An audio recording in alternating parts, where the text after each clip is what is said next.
দেখুন তো বন্ধুরা, এই ভর্তাটা কি ভর্তা বানালাম। আর এই ভর্তাটা কার কাছে কেমন লাগে, আর এই শাকটা দিয়ে কে কে ভর্তা খান কমেন্ট করে বলবেন। আর কে কিভাবে খান সেটাও বলবেন।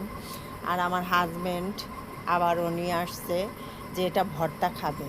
তা এখন কি করব, এক ভাবিকে জিজ্ঞেস করছি কীভাবে ভর্তা করে, তাই আমি ভর্তাটা আপনাদের সাথে শেয়ার করলাম। চলুন মূল রেসিপিতে চলে যাচ্ছি। দেখুন এখানে নিয়েছি কিছুটা থানকুনি পাতা, আবারও অনেকগুলো পাতা নিয়ে আসছে। এখন কি করব, তাই হাজব্যান্ডের কথা রাখতে হবে অবশ্যই। আর তার যখন খেতে মন চাইছে, তাই এখন কি করব, তাই ভর্তাটা করে দিলাম। এখানে পাতাগুলো একটি একটি করে ভালো করে বেছে নিব।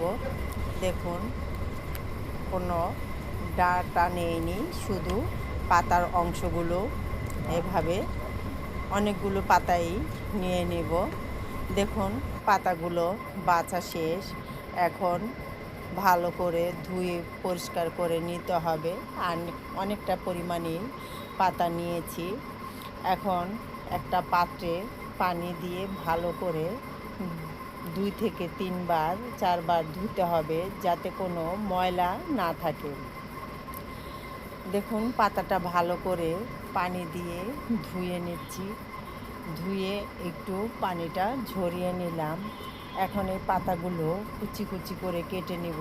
আপনারা ইচ্ছে করলে ছুরি দিয়ে কাটতে পারেন, আর আমি ছুরি দিয়ে কাটতে পারি না, তাই আমি বটি দিয়ে খুব ঝুরি ঝুরি করে কেটে নিব।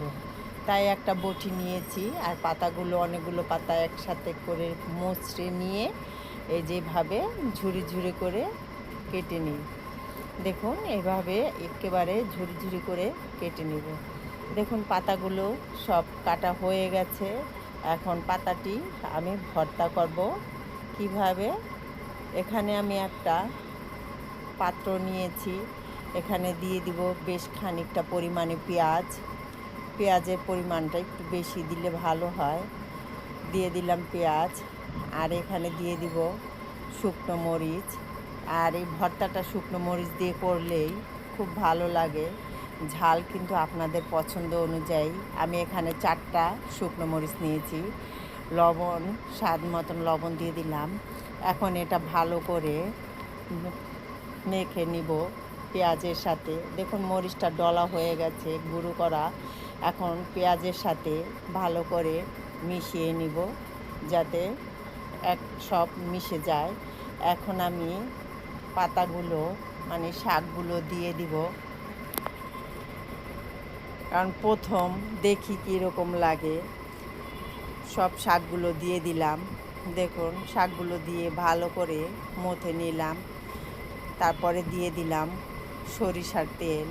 আর ভর্তার মধ্যে কিন্তু সরিষার তেল না দিলে ভালো লাগে না, তা ভর্তায় সরিষার তেলটা দিয়ে দিলাম।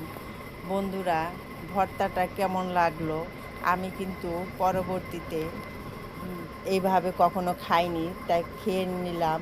কিন্তু ভালোই, কম বেশি ভালোই লাগলো। যদি ভিডিওটা ভালো লাগে একটা লাইক, শেয়ার, কমেন্ট করে জানিও। আর ভিডিওটি সম্পূর্ণভাবে দেখে চ্যানেলটি সাবস্ক্রাইব